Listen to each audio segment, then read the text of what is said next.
From the diary pages of a Balkan podcaster. My dear Boris and Ray, it's been days now since we escaped the sticky clutches of siege pillars and Satanists. When we started this podcast, y'all promised me that we'd be free of their brand of made-up nonsense and fantasies of mass violence. We're moving on, Fritz, you would say. We're going to talk about the Balkans now. Oh, how I dreamed of this day. How I longed for a topic more substantial, an ideology less arbitrary. But what have you brought me to? I thought these Niners were freaks, but having traveled through time and space with you, it turns out they're just the latest normal. And the lore. How far removed, really, is the Star Trek and Skyrim fanfic of the Order of Nine Angles, or the apocalyptic Death Valley daydreams of Siege, from people trying to figure out if Croats are Catholic Serbs, or Serbs are Orthodox Croats, or if in fact they're all Illyrians, the oldest ethnicity that not only spawned, most nations of the world, but in fact, according to Bishop Nikolai, invented nationalism itself. How different is this from any European 19th century nerd inventing ancient national traditions from the traditional tartans worn by clans of Scotland to coming up with exactly what princes of Serbia were thinking during a 1389 battle that we have almost no historical data on, except that it happened, I guess. I followed y'all, hoping the rumors were true, that the Balkans embodied some wild hinterland stained by blood feuds and mythical rivalries where civilization dared not tread. Instead, you give me a place lousy with civilization, where academics fabricate fantasy lore and regular okay people are pressured by lawyers and their armed friends to go along with it. It's just not that different, guys. Sure, we get the occasional air pirate or royal defenestration, but mostly the last couple hundred years of Balkan history is just the same litany of bad ideas as everywhere else, trying to navigate the same shitty waters. What I can't understand is why these particular bad ideas seem so normal to everyone now.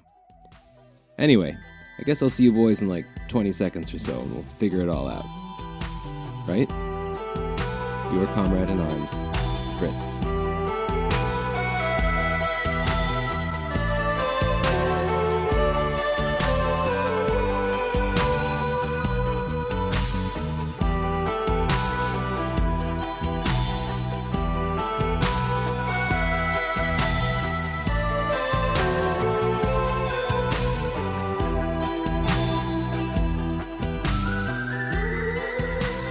So welcome to the second arc of The Empire Never Ended. We are leaving our Satanist past and moving into a more grounded territory, I guess. A little more history, a little more politics, ideology, but we're focusing on the Balkans now. Yeah, and since, it's in our description that we're a Balkan Amerikanski podcast, we have a lot of kind of fun Balkan topics lined up, but since we're kind of came to the realization that probably a lot of people would need some context to even understand some of the characters that we want to talk about in the future, we're going to kind of try and. So which one are we then? Are we that like the left podcast about the Balkans that's about the imperialist conspiracy, or are we the ancient hatreds one? There's only these options, right? Those are, the only two options that exist. Can we be ancient hatreds? Because that one's super fun. That's tried and true territory. Well, basically the whole podcast will be an attempt to explain why both of these options are like incorrect. I mean, that's kind of the whole purpose of it, yeah. Fine.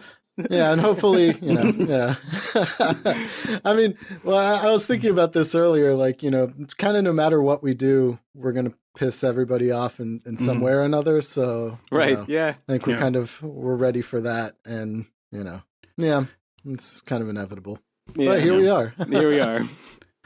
I mean, the idea for this arc was to talk about Serbian and Croatian fascist groups in the 20s and 30s, and then to move on to the same groups during the Second World War and the Nazi occupation. And then maybe also we'll talk about Bosnian and Albanian collaborationists during the Second World War. But the idea for this arc was for it to be an introduction to future arcs where we'll talk more about like post-war Serbian and Croatian nationalist and fascist terrorist groups that existed in the West, their connections to various intelligence agencies and so on. And from that to move into the 90s and what happened after the 90s. But even though this arc is kind of an introductory arc to all of these things, we also realized that the arc itself needs a kind of an introduction. Right. So we'll do an episode, which is this one, about an introduction to modern Serbian history, and then we'll do another one for Croatia, basically the same thing. So today we'll talk about, in a general way, we'll talk about modern Serbian history and how this whole national project came to be. And I think Serbia. It's relevant. I mean, it might seem like a kind of an esoteric topic to a lot of people, but it really does allow us to also kind of define what we mean when we talk about nationalism. And yeah, exactly. Yeah, I think it's a necessary first step. And also not, I mean, everything, like the state, not only nationalism. Yeah. I mean, and all of these, I mean, we'll basically talk about the development of modern society and political structures in this part of the world. And this is really the context in which fascism develops. So it's kind of necessary to set it. And we also see flourishing moments of anarchism as well, of resistance. Well, yeah. Although anarchism, I mean, there are usually two ways people use the word anarchism. One would be a more narrow one, which speaks of the movement that developed out of the First International. Mm-hmm. And then there is another way in which, a more broader sense, in which all kinds of libertarian tendencies and insurrections and resistance to the state and domination are called that. So in Serbia and in the Balkans, we have both of these kind of ways to that we can talk about anarchism. And more maybe in this broader sense than in the more narrow one. Mm-hmm. Yeah. So we're going to be bringing in the ANCAPs, the Rothbard, the Mises. So I mean, fortunately for us, represented. ANCAPs are like the one tendency that doesn't exist pretty much anywhere outside of America. So we'll talk about, for example, insurrectionary peasants with some socialist tendencies who wanted to kill all the bureaucrats, for example. That's all right. Yeah. So listener, just so you get a picture of what's going on here, Ray literally has some scribbled notes on some crumpled pieces of paper in front of him and has told us that the only real sections he's set aside are one called Serbia and one called fascism. So I think what we're going to do is just sort of let Ray let Ray rant on a bit and We'll try to keep up. We've all grown to like Ray's rants too, so. Oh, sure, yeah. Hey, it's great for me, man. I've poured a Palinkovac here for the occasion, so I can just sit back and enjoy that. Yes, I mean, as Fritz said, this is an opportunity also to talk about what the nation is, what nationalism is, and the state. So, I mean, nationalist projects really, they in a way begin in the end of the 18th century, beginning of the 19th century. The whole idea of a nation is a very modern idea. And so, I mean, it's very closely tied to the French Revolution and all the later development started by it. So basically, it's a bourgeois ideology that goes against the old feudal medieval order, in which society is divided into these completely disconnected classes of people, where you have the aristocracy and then just the peasants, the serfs, and the ruling class doesn't consider itself to be in any way related to their serfs. They see each other related, like aristocrats from different areas of Europe see each other as relatives, and they don't see the serfs as anything in any way related to them. But Ray, hold on, I'm sorry. Because I was told many times by many people that the reign of Tsar Dusan was the greatest time for the Serbs. Yeah, surely. I mean, yeah. So, I mean, this is the way. So nationalists, I mean, paradoxically or not, I mean, probably not, but to a lot of people, maybe who don't think about it a lot. So they would think that, because it's a very modern and a new idea and like historical formation, the nation that didn't exist before basically the 19th century. But nationalist ideology always projects its supposed roots far in the past, when a notion of a nation didn't even exist. But it's necessary to project it into the past and to give it a kind of mythical background. And I think it's important also to point out that, this isn't unique to the region that we're talking about at all. Of course. This is generally true. And I think that gets kind of lost in the kind of ancient hatreds narrative or whatever. Of course, of course, that doesn't make sense. You don't need to know ancient history. You just basically need to know from 19th and 20th century history, which is pretty much all you need to know about any kind of nationalist struggle anywhere in the world, pretty much. I mean, there are no ancient hatreds in the Balkans, if you talk about Balkans. Like all of the, you cannot even have a hatred on such a level if you don't have something like a modern state or a nation. Like, there's no one to hate. There is no sense of national history. Like, if you are a serf in the Middle Ages, you're just a serf. And, you don't hate a serf in a different part of the Balkans. You don't have any consciousness of you being a Serb and then being a Croat, for example. And there is some beef between you that's lasted for 300 years. Such a concept doesn't exist. Yeah. You're also not really particularly likely to leave the general area in which you were born. Yeah, of course. And also no concept of people that live, And also Serbs and Croats and French, they don't exist in the Middle Ages. Like, these are new concepts. So there were people of different ethnicities, but they didn't have very precise identities of any kind. So like in the Balkans, people who are of Slavic origin, the language that they spoke, they call it Slavic. And it spanned this population from Trieste in Italy to the Black Sea. And they have different dialects, but dialects differed from village to village, but they were all kind of related and could talk to each other. So there was no concept of any kind of specific language besides Slavic or anything like a national identity. There are different ideas about this, who came from where and when exactly. So usually it's at I think 6th or 7th century when this Slavic people like Croat Serbs came to the Balkans.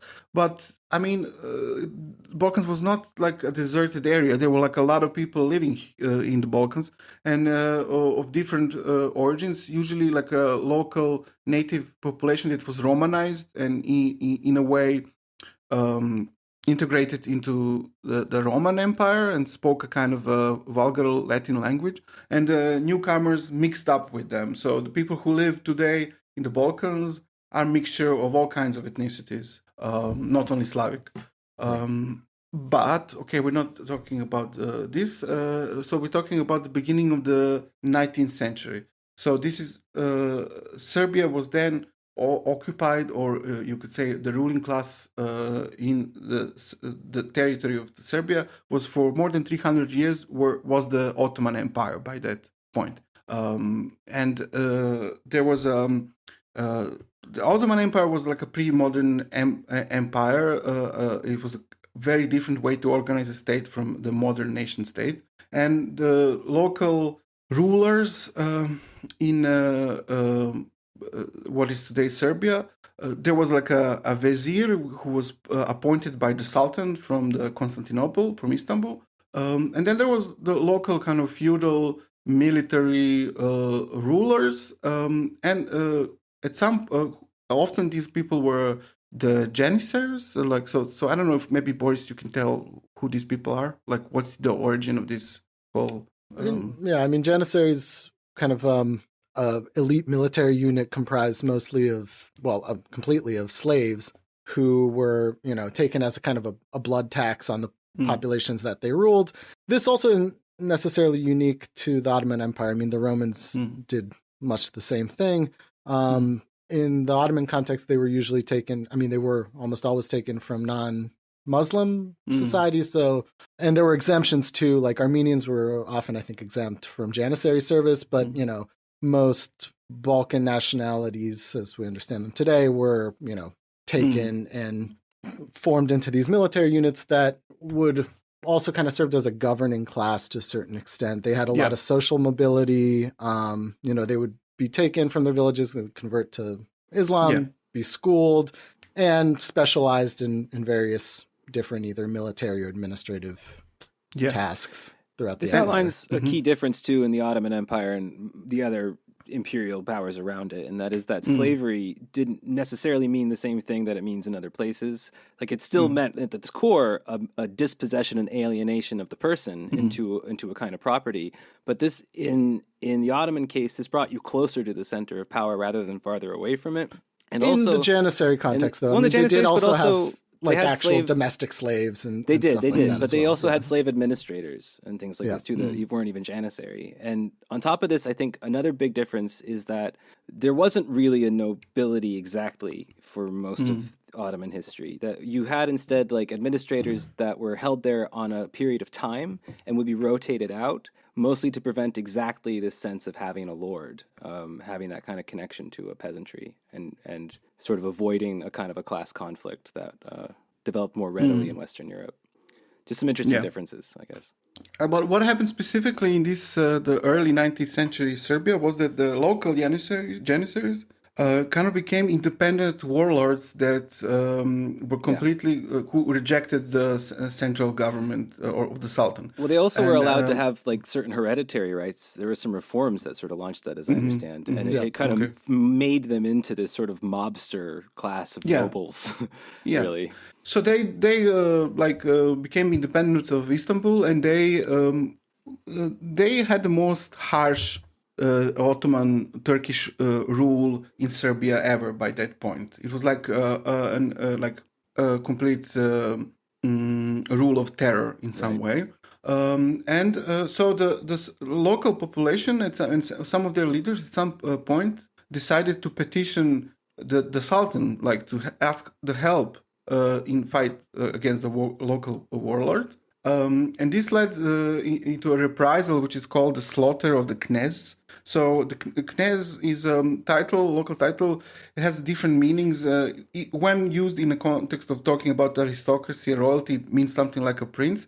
In this case, it means basically meant the local boss man. So a coalition of the local bosses, and they were. So they were killed by the local Janissaries warlords, who were called Dahije, these ones, and there were like four main ones. So they captured all of these local Serbian leaders, and they killed them by beheading them. Beheading's a pretty big thing in this time. A lot of beheading. And impalement too, Impalement, and this was not a very popular move. So a lot of population went to the woods as the reaction to this, and this is basically how the first Serbian uprising started in 1804 and lasted until 1813. So we have two Serbian uprisings, the first one and the second one. And together, these two events, the German classical historian Leopold von Ranke called this whole process the Serbian Revolution, trying to compare it to the French Revolution. So this whole process that started in 1804 and maybe ended in 1830s was a process in which the modern Serbian state was formed, and also the idea of a Serbian nation. And the context was the struggle, the fight, the insurrection against the Ottoman Empire. So the first uprising, as I said, started in 1804, lasted until 1813. So this was almost the entire population of Serbia were peasants. The leaders were also of this origin, sometimes, but they were usually the more wealthy ones, and peasants who became merchants, often swine merchants. So the leaders of the uprising came from this class of peasants who became merchants and were more wealthy. And so it was a pretty ruthless conflict from both sides. And most of the population of Serbia was illiterate, so the big thing then was, since the Middle Ages, this epic poetry, the kind of oral mythical history, and also these events were kind of incorporated into it. and connected to some older traditions from the Middle Ages. And so basically the program at first of the uprising was, so there was this also a title in the Ottoman Empire called Subashi, which was the local kind of local bureaucrat of the empire. So the kind of the program which was later described in this epic poetry was everyone should kill their own Subasha. So this is like you kill your own local Turkish boss. This is kind of how we're going to get rid of them. Wow. And they kind of started doing that and were quite successful in the beginning, and which is also maybe not known to a lot of even like Serbian people today, that this was supported by the Sultan in the beginning, right? Because they were uprising against the people who were insubordinate to the central power. The Sultan was directly involved in this. I mean, the Sultan, yeah. Okay, but in the end, so a lot of foreign powers involved in this: Russia, Austria, the French, and so on. And in the end, the Russians were supportive of the uprising. Then they stopped being supportive of it in 1813, and the uprising was ultimately crushed. Although it was quite successful, they took hold of a lot of cities and controlled them. And so the leader of the first uprising was a guy called Karađorđe, Finally. Black George. So he was one of these merchant peasants, like a very capable military commander. So also kind of a psycho too. Most of these people were very much sociopathic, but which is, I guess, you needed that, I guess, in some way. And so people who start to like this, we can call them the founding fathers of the Serbian nation, are people like that on one hand, and then on the other hand, so the problem is with because the nationalist project, it requires a bourgeois class to formulate it, but there was no such thing in Serbia. It was like mostly peasants, and I said a couple of these peasants merchants. So, but what happened was that a lot of Serbs left Serbia, and they were living in the parts of like Austria, Austro-Hungary that bordered Serbia in the north, which is today Vojvodina, the north of Serbia, but then it was southern Hungary, which was a part of Austro-Hungary. And there a more kind of wealthier Serbian population developed, which had a kind of bourgeoisie, a kind of city class. And from and also Serbs who were living in Vienna. So from this class of people, intellectual Serbian developed, who came up with this idea of a Serbian nation and connected it to the history of the Middle Ages. So this is an important thing, the way that the history of the Middle Ages was used in founding the Serbian identity. So there is this event, Serbs, there was a dynasty in the Middle Ages which is central to the Serbian nationalist view of history, called the Nemanja Dynasty. And there were dynasties before it, but this one was chosen as to be the central one for the nationalist project for a couple of reasons. One was that one member of it, who was later proclaimed to be a saint, Saint Sava, was the person who in a way formed an independent church in this area, which is by the nationalists seen as an important national institution, although it didn't have this meaning in the Middle Ages, but in a way they see him as almost first nationalist, some of them claim. Because and this will be especially important later down the line in terms of how Saint Sava is utilized for that exact purpose. Also by nationalists and fascists and so on. But he's also a central figure in this whole idea of a Serbian nation.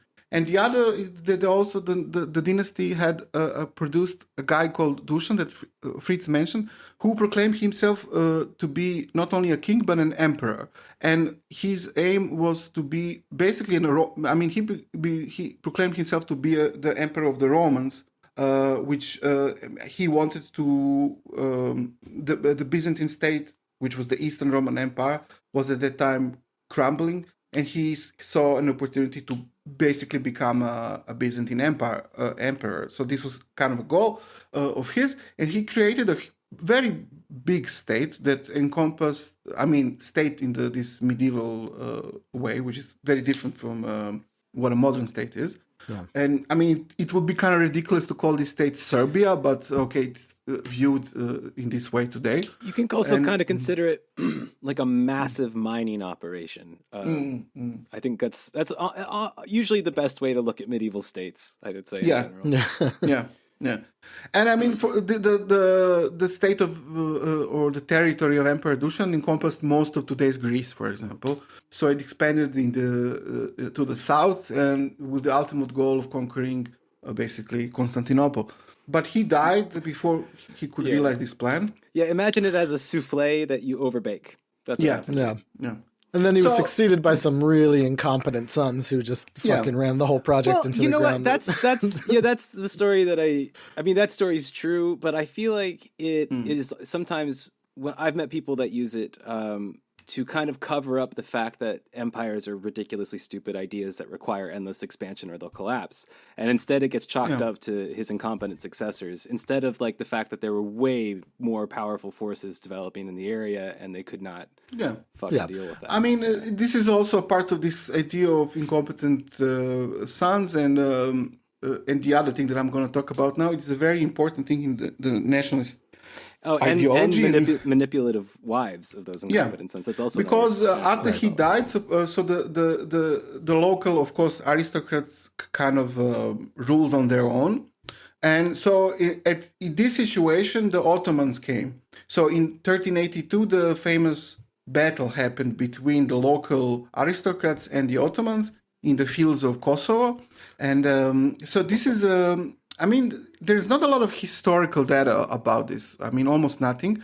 But what is known is kind of impressive, because not only the local Serbian, or whatever you want to call them at that point, leader, this Prince Lazar, died in the battle, but also the Sultan died, which is a historical fact, and it's pretty, impressive. It's a crazy story.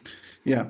So this is used. The narrative is that the Serbian problem was always this kind of a lack of unity. Okay, so there was a promise of Serbia becoming basically a new Roman Empire. Then we had this misfortune; the guy died, and then Serbs fought each other. They were not united, and then they lost in this battle. But still, anyway, very glorious. And also in the way they self-sacrificed, because the mythology around it, this epic poetry, which was a lot influenced by some priests, the way it was formulated, said that the Serbian aristocracy, they chose the heavenly Serbia, or the heavenly kingdom, instead of the temporal one, or whatever we call it.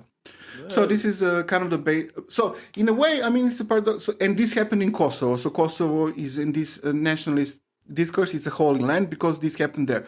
But you would imagine, okay, so in a way, this becomes a reason to reconquer Kosovo, or to seek revenge against Turks, Muslims, that can be also Albanians now, and so on. But in a way, but I was also always thinking that this, in a way, this is a bit strange, because the whole message of the epic story is how they chose a heavenly kingdom instead of this one. So why would you then want again to have an earthly kingdom? Why would a revenge be to go back to the dirty part? Yeah. Why not just all self-sacrifice? But wait, maybe we're just misinterpreting this, because as I know, what happens, right, is the exodus of the Kosovo Serbs to Vojvodina, right? This happens a lot later. That's a lot later, yeah? Yeah, it's a lot later. Because maybe that was the prophecy. Maybe the heavenly kingdom is like Novi Sad. Subotica, something like that. These are nice places. I don't know.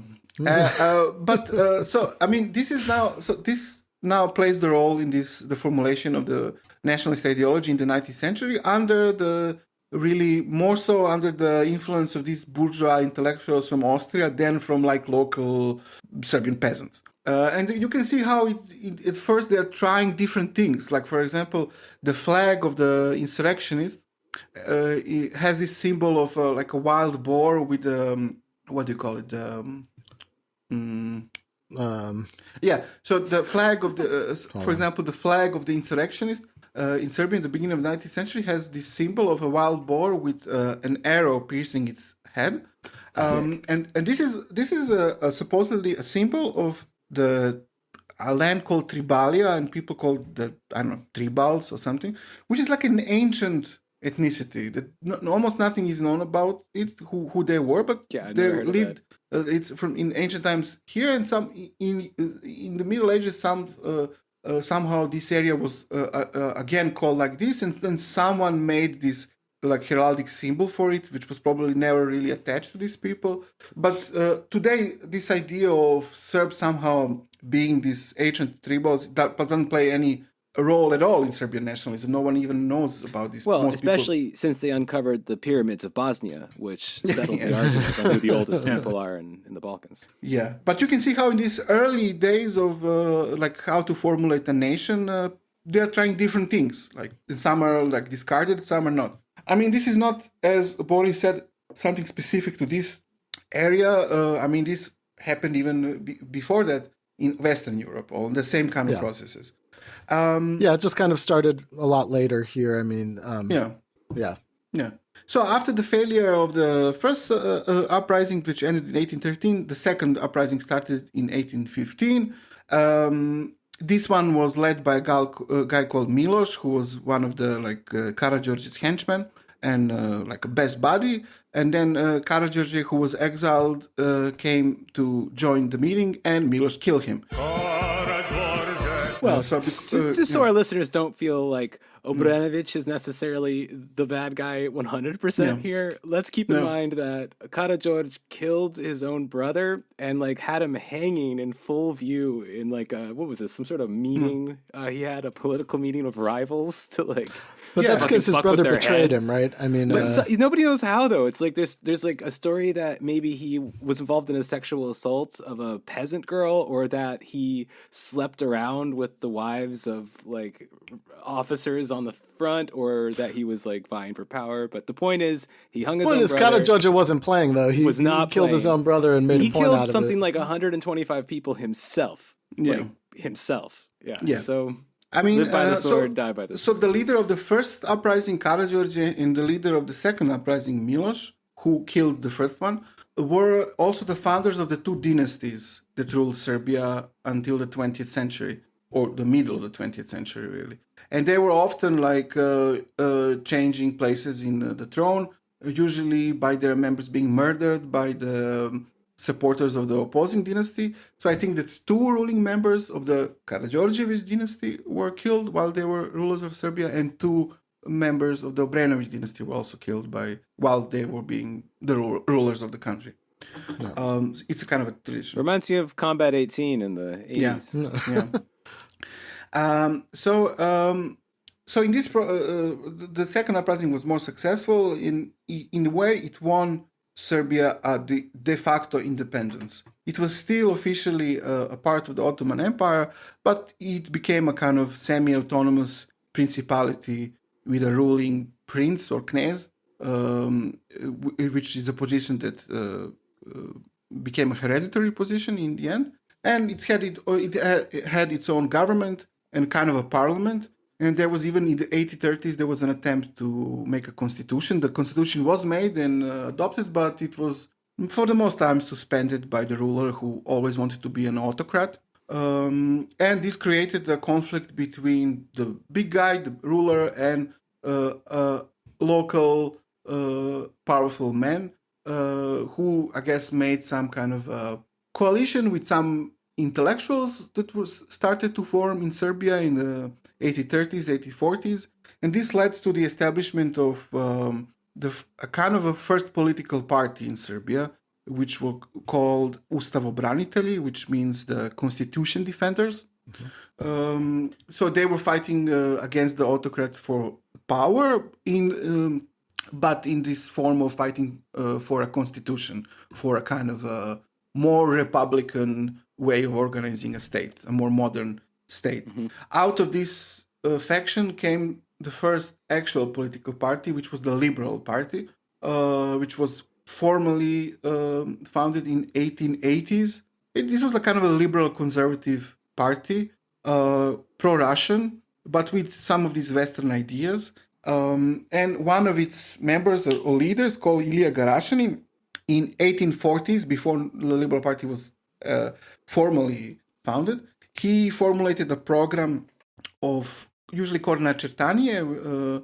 So this is a program of, usually as it is described as a Greater Serbia program of like national expansion. But really, this was not the original work. The text itself has an origin in like Polish, very active Polish emigration, which was in contact with the new state. And one of their agents, in a way, was a guy called, I think, František Zach, who was actually Czech, but he was a part of the Polish national movement. He came to Serbia and he brought a text with him, which was this program for which the Polish immigration wrote a program for Serbia, how Serbia should expand in the Balkans.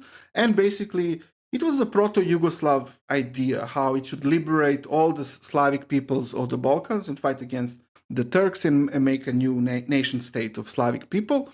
And so this Serbian guy, the leader of the Future Liberal Party, took this. He was a minister in the government, I think Minister of Interior, and he changed it a little bit.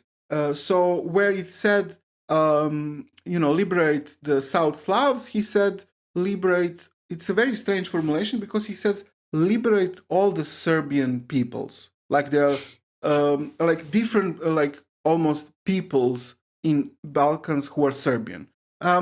So I mean, in this this time where this program is formulated, it's 1840s. So Serbia is already for a couple of decades a de facto independent state, but it's not internationally recognized. This will happen in 1878 at the Berlin Congress, where Serbia is formally recognized as an independent state, or at the same time as Montenegro. So another party started to form in the 1880s. This was the Progressive Party, which was kind of the same type of organization, a liberal conservative party, but this time this one was more like pro-Austrian. The Liberal Party was more pro-Russian. This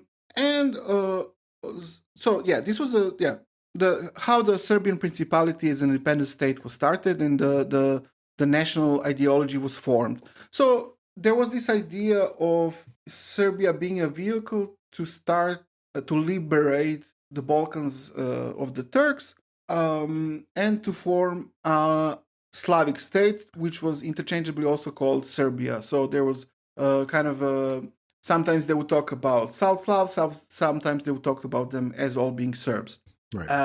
And also these nationalist documents of this time also referred to what we discussed previously, which is this the empire of the Emperor Dusan, and that was established as their kind of claim for the Balkans. Although, I mean, so they were kind of they use a medieval state, which was an empire with ambitions to become an even greater Roman type of empire, to justify their expansion based on ethnic, well, that's just math. Justification, yeah.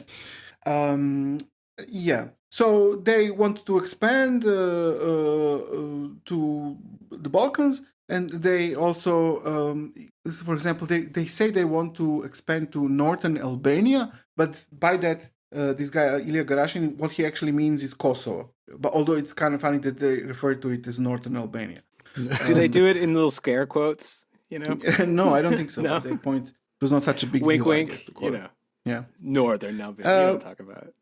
So I mentioned two parties that formed at this point, the liberal and the progressive one. There was a third party, a big one, maybe the biggest one in terms of numbers, which was called the Radical Party, which formally was founded in 1881, but it has its roots in the socialist movement. So the socialist movement in Serbia started to develop first in the end of 1860s, and it really developed in 1870s. So it was a kind of the most dominant faction of the socialist movement in Serbia was not anarchist and it was not Marxist. It was very much influenced by Russian socialism of the time, which was also, I think, influenced by French socialism. Like there was a direct influence of French socialism, especially like a Proudhonian kind in Serbia, but there was also this indirect through Russian Russian socialism. And so why it was a specific kind of a socialist movement, because so they were called in Russian narodniki, or the populists, sometimes translated, and they were different from Marxism because they rejected this progressivist idea that Marxists had, that capitalism is a necessary stage in the development of history, and that you need to go through it, that it's an emancipatory stage that's like has like a lot of advantages compared to the history before it. And I mean, of course, they did that because they were revolutionaries, and they were serious about starting a socialist society.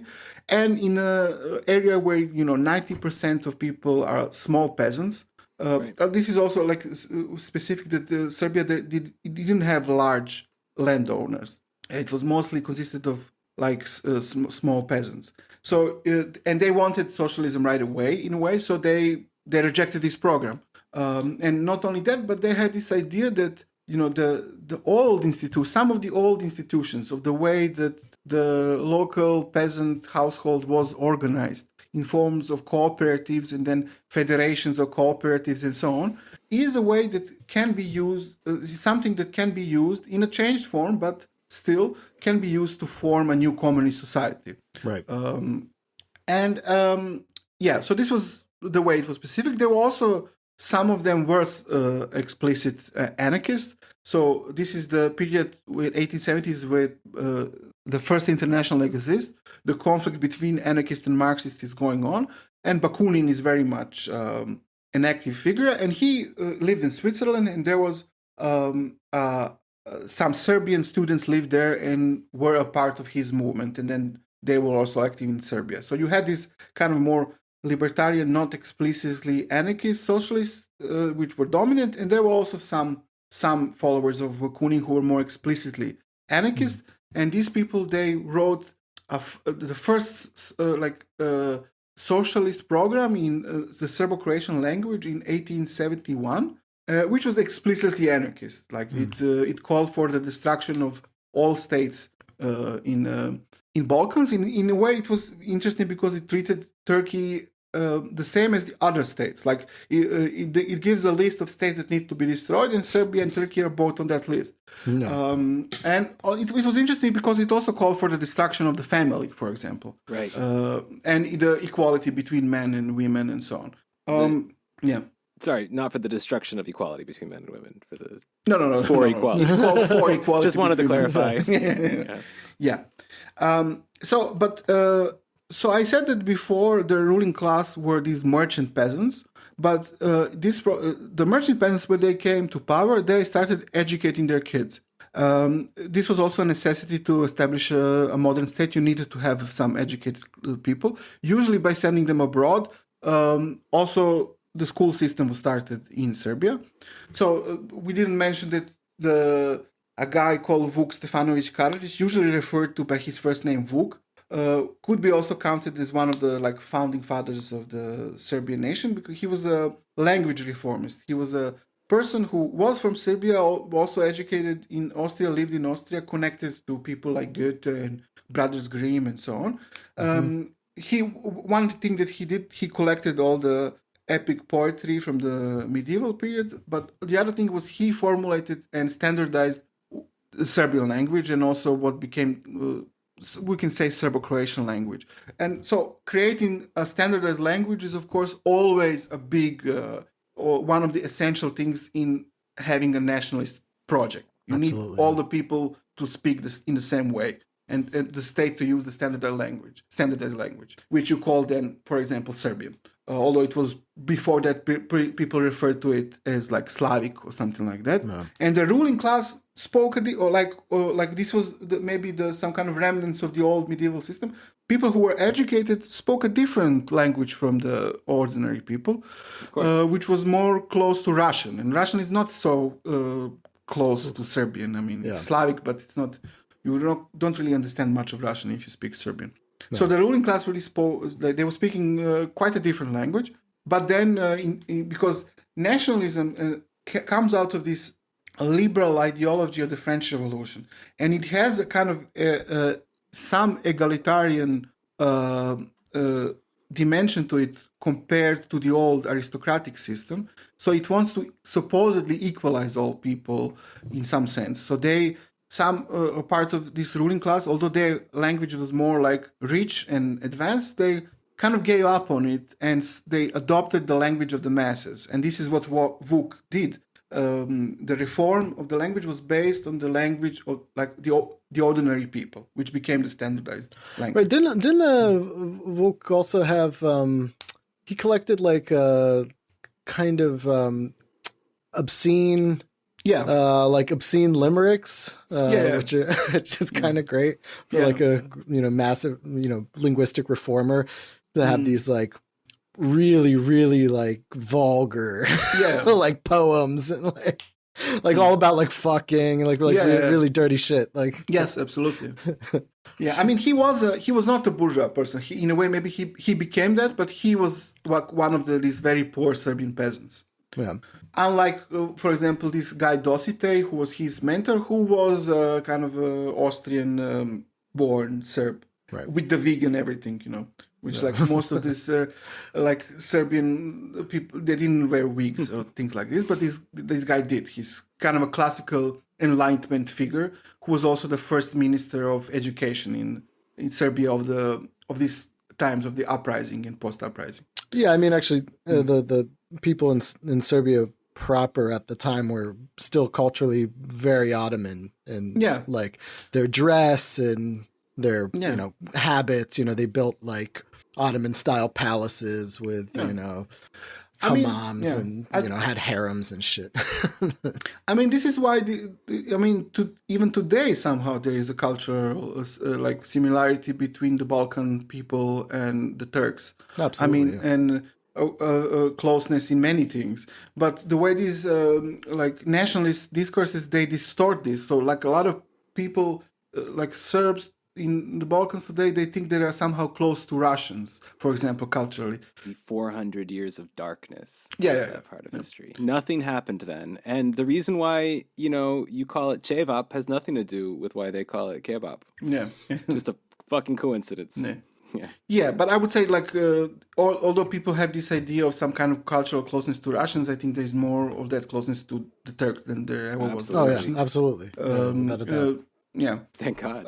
Which many people realize when they go there, I think. Yeah. And of course, Greeks and Turks whose nationalists hate each other are even closer, like culturally to each other.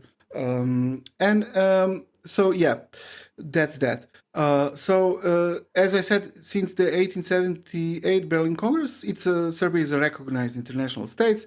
It still has these two dynasties who occasionally kill each other, but then they stay in power. At some point, it becomes a kingdom from principality. And so the socialist movement develops, this that I mentioned already, kind of concentrated on the peasant masses as a way of, as a revolutionary subject, as people would say later.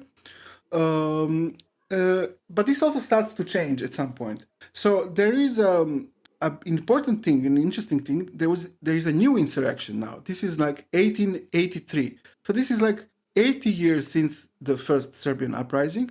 Serbia is now internationally recognized as an independent state, but there is a new insurrection, like an armed one, led by the socialist movement and the Radical Party, which was by this point already formed from this socialist movement. And the reasons for the uprising are similar for the reasons 80 years ago. Like people are against harsh taxes, they're against like ruthless rule by the ruling class, and so this is what Timok Rebellion, right? Yeah. So the reasons for the uprising are very similar to the reasons that we saw 80 years ago. Like they are against taxes, they're against exploitation and ruthless attacks by the ruling class on them. And so they have, we have some minutes from the meetings they had, the peasants, socialists. A lot of priests were actually part of this socialist movement at that point. And so there is one of these meetings about to organize the uprising against the central authority, a Serbian one. And so one of these peasant socialists says, well, why don't we just kill the bureaucrats? Why don't we kill all of them? And so it kind of reminds of this idea of from the Turkish times when the program was to kill your local Turkish boss. This is somehow the same kind of logic. So, so as I said, the merchant class at some point, the ruling ones started educating their kids, and these kids, when they came back, they become slowly the new ruling class, which is the bureaucratic class. So this is an interesting thing because you have Serbia as a state where 90% of the population are peasants, and then the ruling class are the bureaucrats. There are no big merchants, landowners, capitalists, or anything like this. And this is something that's even analyzed and mentioned by Bakunin in his most significant book called Statism and Anarchy from the 1870s. And maybe Boris can tell us a bit about that. I'm not sure what accent to do Bakunin in. Yeah. Right? I'm curious to hear your choice. I think you should go full Yinzer on him. There are no nobles, no big landowners, no industrialists. No, okay, I can't do that. It's so good, though. It's so good. That just doesn't make any sense. There are no nobles, no big landowners, no industrialists, and no very wealthy merchants in Turkish Serbia. Yet in spite of this, there emerged a new bureaucratic aristocracy composed of young men educated, partly at the state expense, in Odessa, Moscow, St. Petersburg, Vienna, Paris, Germany, and Switzerland.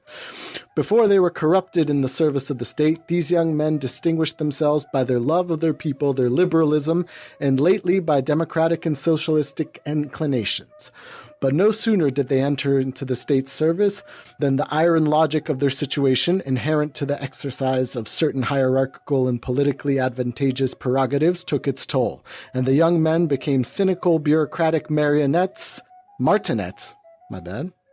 while still mouthing patriotic and liberal slogans. And, as is well known, a liberal bureaucrat is incomparably worse than any dyed-in-the-wool reactionary state official. Yeah. He also talks about how, these dreams of refounding the empire of Dushan will do nothing for the, people, and they will be even more repressed in such a state if it was, founded and such things. So, a very good, interesting critique, but it's interesting because Bakunin formulated it in this debate with the Marxists, actually. So, he was against the Marxist idea of the time that a state can be used for liberatory purposes. That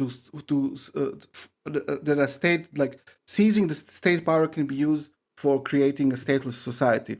Because as later anarchist theoreticians like Saul Newman said, he thought that the state has a relative autonomy, which would mean that maybe it's paradoxical, but for this exact reason, for having this relative autonomy, it cannot be used for such purposes. Because on its own, it's able to create hierarchies and classes, independent of capitalism.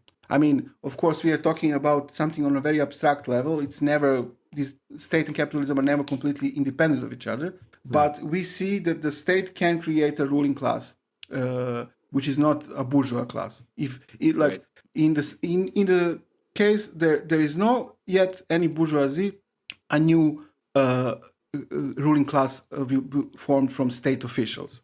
Maybe it's worth pointing out, too, that, the Ottoman Empire also had a very kind of limited private property system. Yeah. It was mostly didn't have one. You of course had mercantilism and such, but as far as large-scale productive lands producing capital, not so much. Yet, lo and behold, no communism. Yeah. What the fuck? Yeah. This is also interesting because 100 years later, a bit more than 100 years later, there will be, in 1968, there will be, of course, the student uprising also in Belgrade, and the students in Belgrade are attacking the ruling system of the so-called socialist Yugoslavia from a more radical position, and they say we live in a class society where the ruling class is the red bourgeoisie. So they see the bureaucrats as the ruling class who exploits them, and they call them the red bourgeoisie. So which directly, connects to what Bakunin said 100 years before that. Right. So yeah, the Timok uprising happens. The trigger for it was not only the repression and exploitation by the bureaucratic class over the proletarian peasants, it was also that they wanted their guns. So in a way it was an American kind of uprising, because like the peasants didn't want to give their guns, and they also wanted to have the right for an autonomous militia to be recognized, which the state didn't want to. They just reformed the state army, which they had, which was much better equipped. And there was a short war between the peasant army and the state army. Unfortunately, the state army won. And there was heavy reprisals. The leadership of the Radical Party left the country, including their leader, Nikola Pašić, and 20 of them were executed. Hundreds of them were imprisoned. Ray, remind us the time here. This is 1883. And the region is kind of eastern Serbia, along the border of Bulgaria and partially That's Romania where it as well. started, but at some point the insurrectionists controlled like half of the territory of Serbia. Right. So yeah, it was a serious attempt. Unfortunately, they didn't have good enough equipment to do it. So it's interesting to see this now, because this is like this is what we see because usually the Serbian Revolution, like from this liberal perspective, is said that lasted for 30 years, and that this was this uprising against the Turks until a de facto Serbian state was formed. But if we see a Serbian Revolution as a kind of a bourgeois attempt to start a modern state, then we can say that it was really ended after the Timok uprising. Because you need to have a modern state, you need to crush any kind of autonomy inside of it. Like, you cannot have an independent peasant army if you want to have a modern state. Everything needs to be integrated into the state and into the nation. So, in a way, a modern state is it's a totalitarian project. Because it's a project that unifies a population completely, from the way they speak, how will they be educated, how will they be called. It's the cover for it is the kind of a democratic idea, but it unifies. Well, also the idea of the nation also covers up. A nation and democracy are usually kind of used as almost synonyms, right. In a way. Yeah, I would say that this is really where, the state was fully formed. When it crashed, when the, peasants realized, okay, 80 years ago, we decided to kill the local Turks. Now maybe we should kill the bureaucrats. And then they were crushed. That was like, okay, this is now a real state, a real Serbian state. It always needs to crush its own population, I think, for it to be that. So, this is all this whole process is very unfortunate, because there's a lot of killing, a lot of massacres, a lot of genocide going on.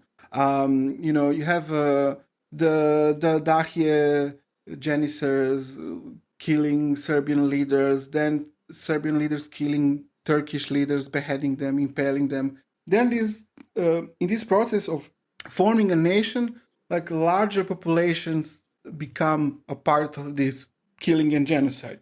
And so you have these non-stop waves of who kills whom, and it's all quite gruesome and very sad.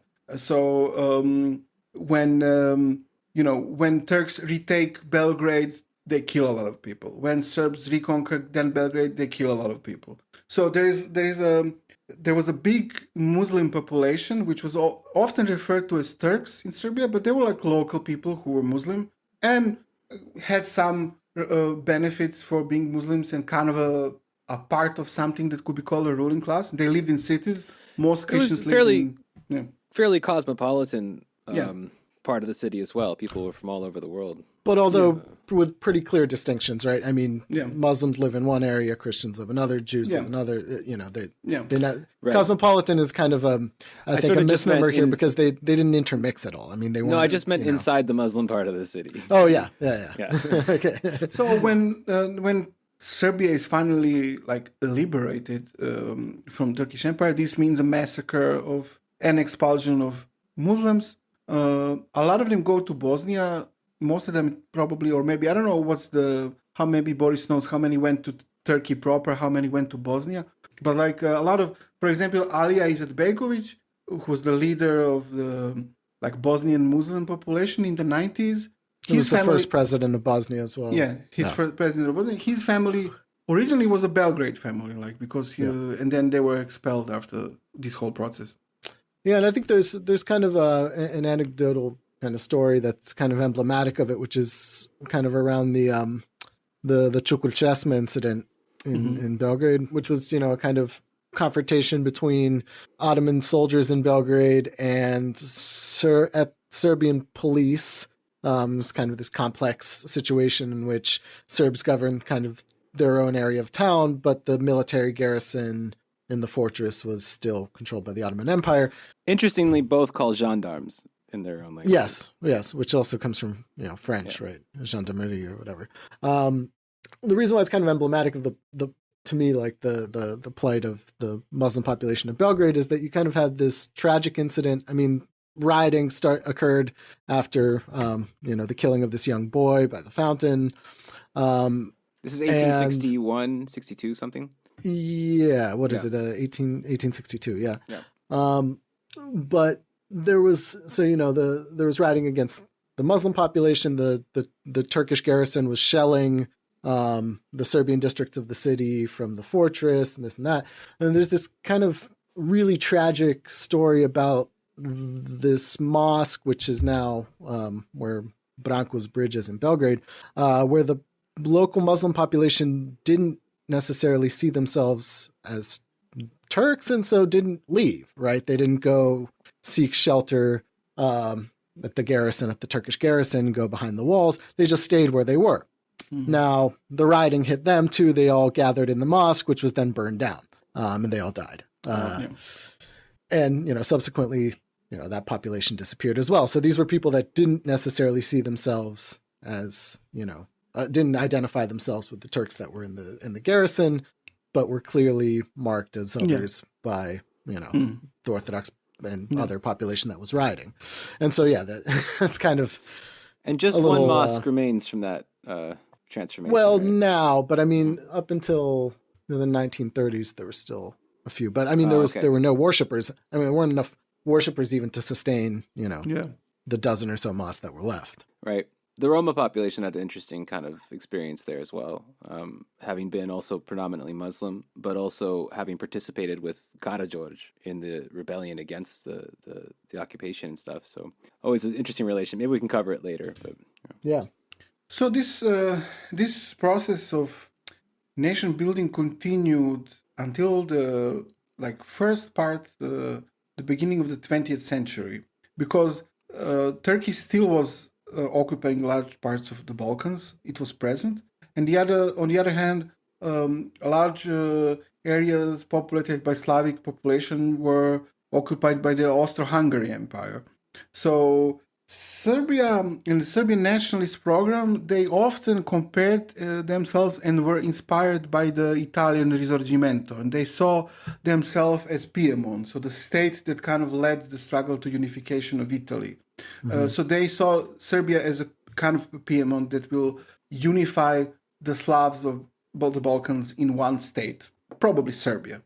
But at the same time, so in Croatia, in the 19th century, a Yugoslav kind of movement developed with this term Yugoslav as a term to unify all the Slavs or South Slavs in the Balkans. I mean, usually this it's very kind of funny and sad because a lot of these Serbian nationalist ideologues, they say, okay, all of these people are Serbs, like Croats are Serbs, the Catholic Serbs, and then Croats nationalist ideologues say, well, all of these people are Croats, like Serbs are like the Orthodox Croats. So they all kind of agree that they're the same people, but then they still somehow end up killing each other. Because I guess, I don't know, it's important how do you call the people. So I guess the idea was to call them Yugoslav, but this also somehow, I mean, it worked for 70 years, but there was a lot of problems. Right. The various groups are founded in the beginning of the 20th century that still want to pursue this mission of Serbia, of liberating and expanding the nation state. So one of them is this I guess it's well known, a group called Black Hand, which was founded in 1901. Officially, it was called Unification or Death. So this was a Serbian nationalist militarist group founded by members of military officers. The leader was this guy called Dragutin Dimitrijević Apis. So they were modeled on the Italian Carbonari. They were like a secret society, which they had all kinds of rituals for you to become a member, to be initiated, and so on.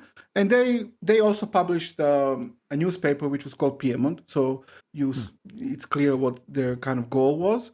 And they also had a more public face, which was this organization called Narodna odbrana, or National Defense. Which is more a public side to their activities.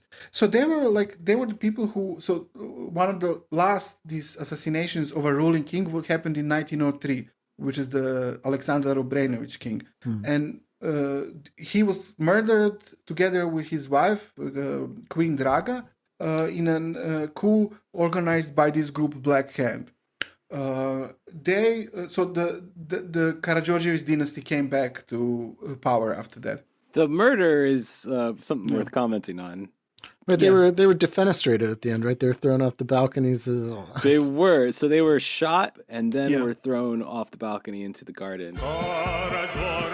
And I know I read I think it was a New York Times article from the period that said something like, that explained the defenestration of the Obrenovići as somehow Serbs aren't used to living on multi-story buildings and believed that Christ. They were just doing what they had like naturally done as a race up to that point, which is solve all their problems by throwing them out the window.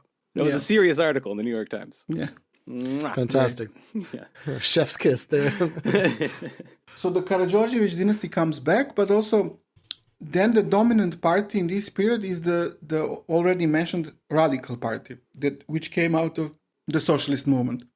But it is very changed. It's not a Socialist party anymore. So after the failure of the Timok Rebellion, some of the leadership was exiled, but they came back. I mean, already they were on a different route when they started the party, more reformist than before. But after the Timok Rebellion, this was accelerated. So they went into a more and more reformist direction, also adopting nationalist policies, because before that they were for this idea of a Balkan Federation, which in the 1870s meant actually a federation of communes. So they were inspired by a Paris Commune. So it was not, the dominant idea was not the idea of a federation of nation states, but of something like a commune. It's a very interesting proposal. Like, it's worth looking at today, even if it was a radical revolutionary proposal. So, but this changed later. Like Marxist socialists, they changed this in the beginning of the 20th century. The Balkan Federation for them became this federation of nation states. Right. And Yugoslavia was an attempt to do something like that because, I mean, socialist Yugoslavia, because it consisted out of republics which were defined as nation states. But the Radical Party, they changed like from for a more kind of a unitary Serb-dominated liberation, so-called, of the Balkans as their program. And by the socialists who refused to convert to the Radical Party, one of the leaders, Mita Cenic, he said that, okay, now they say, okay, they're reformist, socialist or whatever, but more and more they will go into a reactionary area and become more and more conservative. And he said that in 1880s, but Radical Party became the dominant party of Serbia and then Yugoslavia. And what he didn't know and couldn't know was that a faction of it, like a big part of it, in 1930s would become fascist. And that's something that we'll talk about later in one of the other episodes. Okay. So also simultaneously to Black Hand, what we have is the emergence of something which was called a Chetnik organization. So this was also formed in, I think, 1903.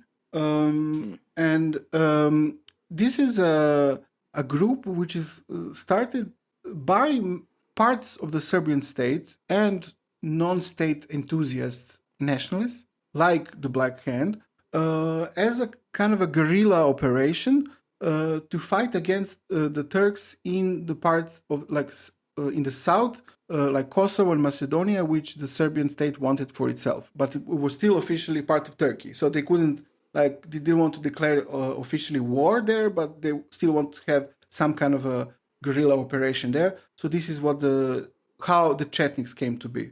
They were also called committee, which is kind of interesting because they were ruled by a central committee.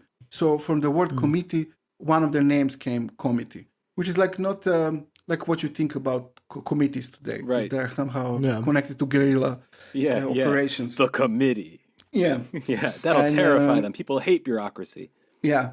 So, this is like a nationalist, I would say even in some ways proto-fascist group, because there are some evidence, not known today, that they had, they did this guerrilla fighting in these areas that I mentioned, but they also fought against the workers' movement that started to organize in Serbia in the early 20th century. So you have these reports of clashes between them and workers when they were striking and even shooting at each other and so on.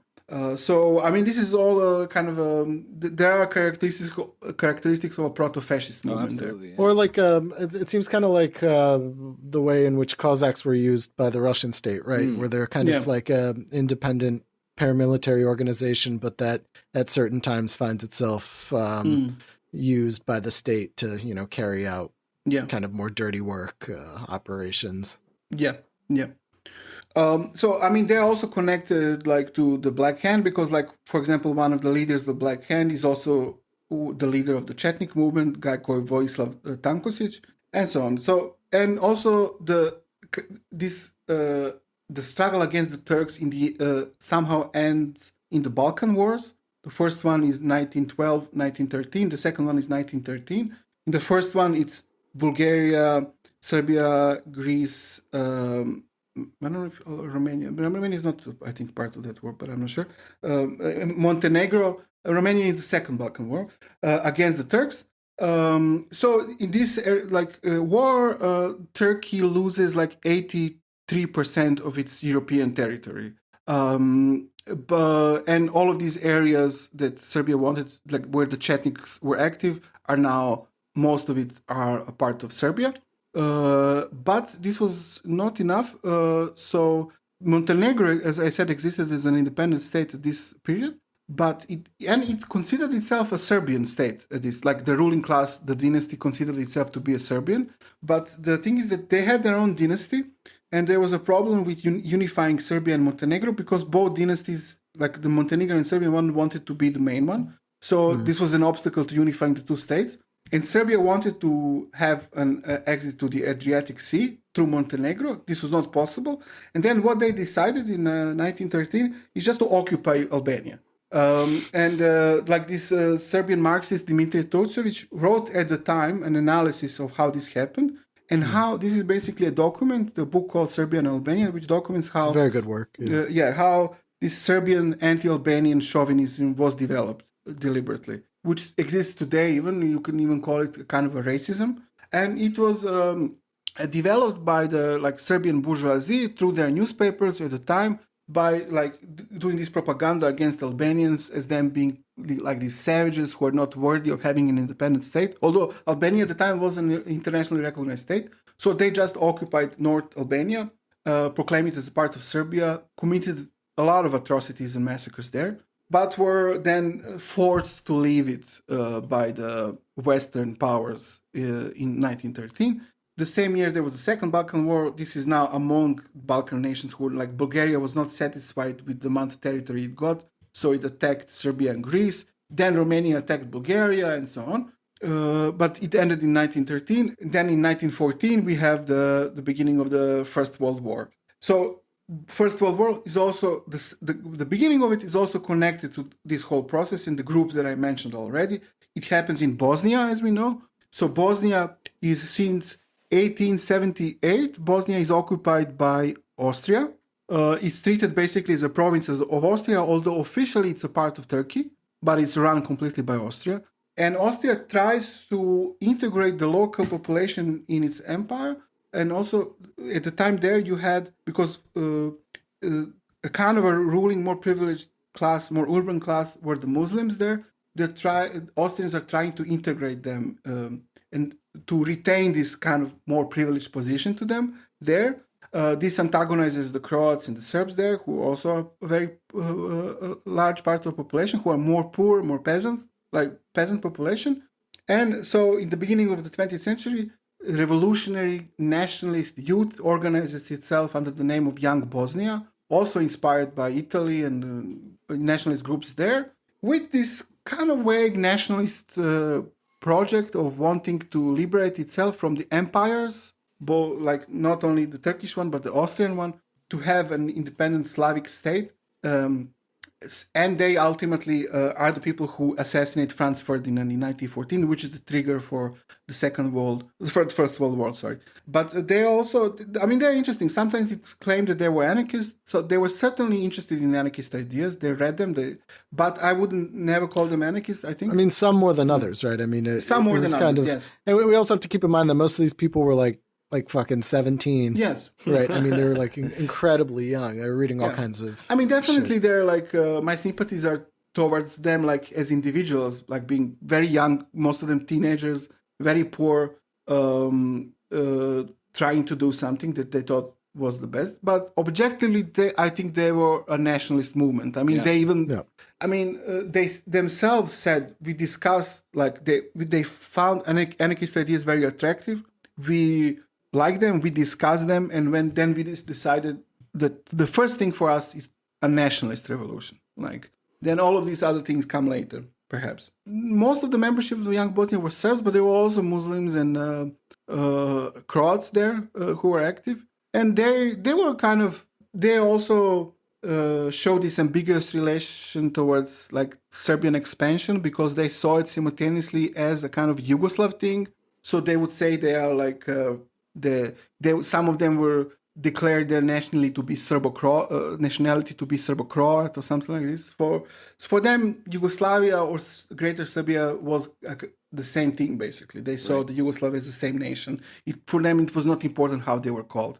But unfortunately, they were in a way instrumentalized by some of these underground structures that existed in Serbia and were connected to the Serbian state, like the Black Hand.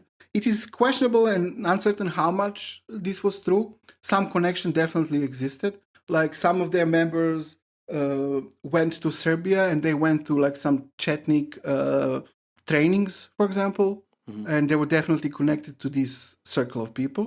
Probably got there some equipment also from them.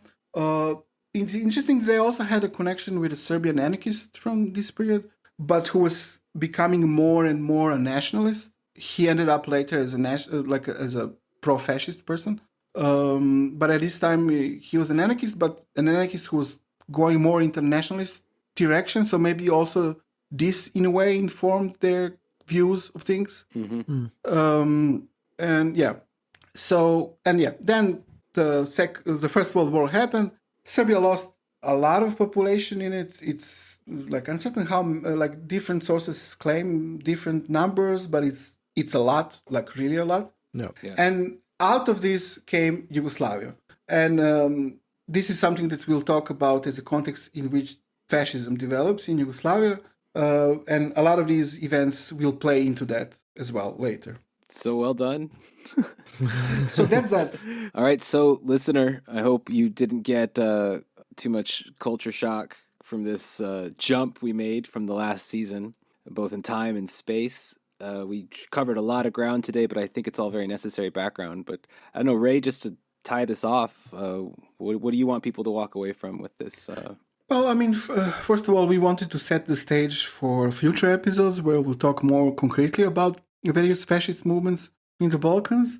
We take somehow for granted the structures that we live in and often don't see the similarities in how they are set already to be able to produce very bad outcomes. And one of possible is some kind of a fascist system. Like, if you live in, already accept yourself as a member of a nation and who lives in a defined state and has some rights that other people don't have. And you've done half the work for them. And which are protected by an armed force and, and so on. I mean, this is already going in a pretty clear direction, in right circumstances. So, well, when you put it like that, though. Yeah.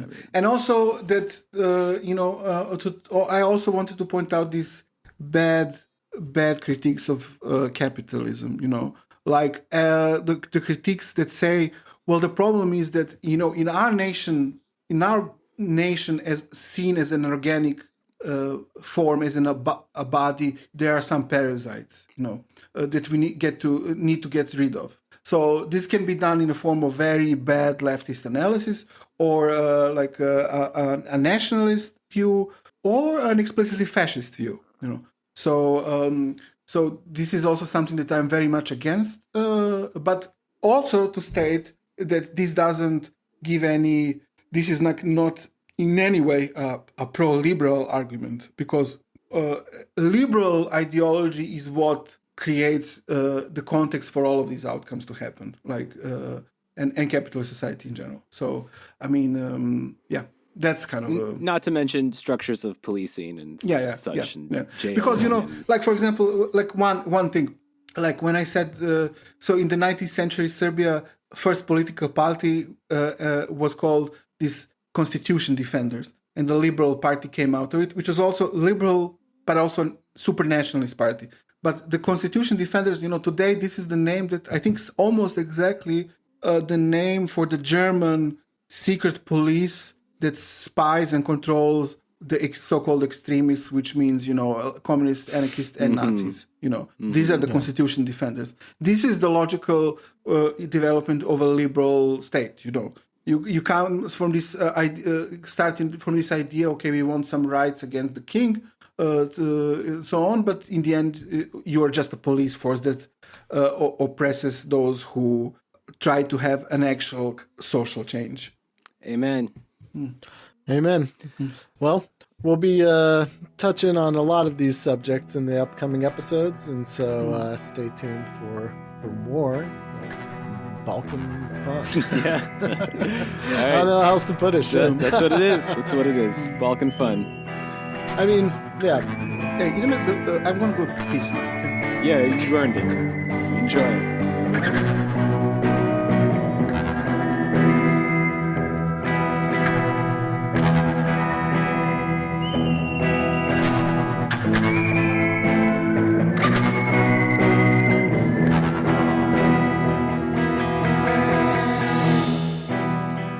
Hey there, Fritz here from The Empire Never Ended. This has been one of our weekly free episodes for free people. But for premium people, we also have weekly premium episodes, which you can get at patreon.com/tenepod, TENEPOD, and also follow our various social media things in the show description there. Like and subscribe them. Follow them. Like and follow and subscribe. Follow them. Do it.